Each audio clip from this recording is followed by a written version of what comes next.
50 रुपए में जूस बेचने वाले ने बना लिए 5000 करोड़। शाही शादी हुई तो शादी में सनी लियोनी नाच रही थी, आतिफ असलम गा रहे थे, कीर्ति खरबंदा ठुमके लगा रही थी तो विशाल ददलानी म्यूजिक बजा रहे थे, कृष्णा अभिषेक और अली असगर कॉमेडी सुना रहे थे तो नेहा कक्कड़ के गानों पर बाराती झूम रहे थे। 200 करोड़ की शादी, प्राइवेट जेट से पहुंचे मेहमान, दुनिया की सबसे महंगी जगह पर हुई शादी, मेहमानों को चांदी की प्लेट पे खिलाया गया खाना, ईडी पहुंचे तो मिले इतने पैसे कि हफ्तों तक गिनने के बाद भी खत्म नहीं हुए। इन स्टार्स के अलावा Nusrat Bharucha, Rahat Fateh Ali Khan, Tiger Shroff, Ali Asgar, Elli Avram और पुलकित सम्राट जैसे पूरे 14 बॉलीवुड स्टार्स पहुंचे थे। शादी में सबको स्पेशल फ्लाइट से यूएई बुलाया गया था। कौन है ये महाठग जिसकी शादी के बारे में सुनकर ही ईडी के होश उड़ गए? छत्तीसगढ़ के रहने वाले इस महाठग का नाम है सौरभ चंद्राकर। सौरभ चंद्राकर कौन है और उसके पास इतने पैसे कहां से आए? इसने लोगों को कैसे ठगा? ये सब सुनकर और जानकर आपको महाठग सुकेश चंद्रशेखर की कहानी भी फीकी लगने लगेगी। सौरभ चंद्राकर छत्तीसगढ़ के भिलाई का रहने वाला है। सौरभ एक बेहद साधारण परिवार से ताल्लुक रखता है और ज्यादा पढ़ा लिखा नहीं। भिलाई में वो जूस की दुकान चलाया करता था और उसकी जिंदगी बहुत संघर्षों में भी थी। उसने अपनी दुकान का नाम रखा था महादेव जूस सेंटर। जूस की दुकान से वो जो भी कमाता था सट्टेबाजी में लगा देता था। सट्टेबाजी में उसे ज्यादातर मौके पर हार ही मिलती थी। एक दिन सौरभ चंद्राकर की मुलाकात पेशे से इंजीनियर उप्पल से हुई। उप्पल भी जुए में बहुत सारे पैसे हार चुका था। फिर उप्पल और सौरभ ने मिलकर दिमाग चलाया और फिर पूरी दुनिया को ठगने का प्लान बनाया। इसके बाद दोनों एक साथ दुबई चले गए, वहाँ के कसिनो और सट्टेबाजी की दुनिया में उतर गए। वहाँ से इन दोनों ने ठगने के पूरे बिजनेस का मॉड्यूल सीखा।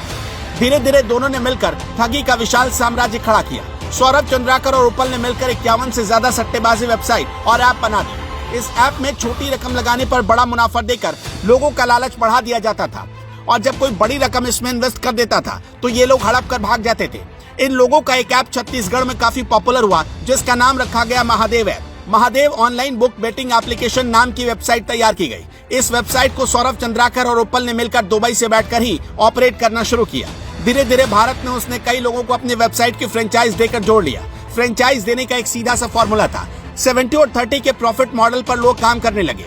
भारत में इस एप्लीकेशन से जो भी कमाई होती थी उसको मनी लॉन्ड्रिंग के जरिए विदेशों में ठिकाने लगा दिया जाता था। इसी महादेव ऐप के जरिए सौरभ चंद्राकर ने 5000 करोड़ रुपए बना लिए। सौरभ ने इसी साल यूएई में शादी की और इस पर करीब 200 करोड़ रुपए खर्च कर दिए। शादी में शामिल होने के लिए उसके परिवार के सदस्य नागपुर से प्राइवेट जेट में सवार होकर पहुंचे थे। सौरभ चंद्राकर और रवि उप्पल ने यूएई में अपना विशाल साम्राज्य बनाया। फिर लोगों को ठग कर कमाए गए इन पैसों की नुमाइश भी शुरू कर दी। इसी साल फरवरी 2023 में जब सौरभ की शादी हो रही थी तो ये शादी किसी शाही शादी से ज्यादा भव्य थी। महादेव ऐप के मालिक ने अपनी शादी पर एक पल में 200 करोड़ रुपए नकद खर्च कर दिए। लोगों को चांदी की प्लेट में खाना मिला। परिवार को नागपुर से यूएई ले जाने के लिए प्राइवेट जेट किराए पर लिया गया। शादी की सजावट से लेकर डांसर तक मुंबई से बुलाए गए और सब बॉलीवुड के स्टार्स थे और सबका पेमेंट कैश में किया गया। शिकायत मिलने के बाद ईडी ने इसी साल महादेव ऐप मामले की जांच शुरू की और जैसे जैसे जांच आगे बढ़ी उसके भी पैरों तले जमीन खिसक गई। अब तक ईडी को 417 करोड़ रुपए नकदी का पता चल चुका है। ईडी ने हाल ही में कोलकाता, भोपाल, मुंबई समेत देश के 39 ठिकानों पर छापेमारी की और 417 करोड़ रुपए की संपत्ति सीज की।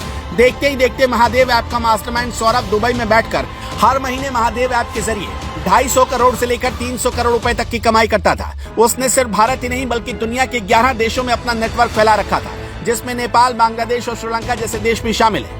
महादेव ऐप में गेम की शुरुआत 500 रुपए इन्वेस्ट करने से होती है। किसी ने 500 रुपए का बेट लगाया तो पहले उसे कुछ अमाउंट लगातार जीतने दिया जाता है, लेकिन जैसे ही कस्टमर मोटा पैसा लगाता है वैसे ही इस एप्लीकेशन पर उस शख्स का अकाउंट ब्लॉक करके उसके अकाउंट से सारे पैसों का ट्रांजैक्शन कर लिया जाता है।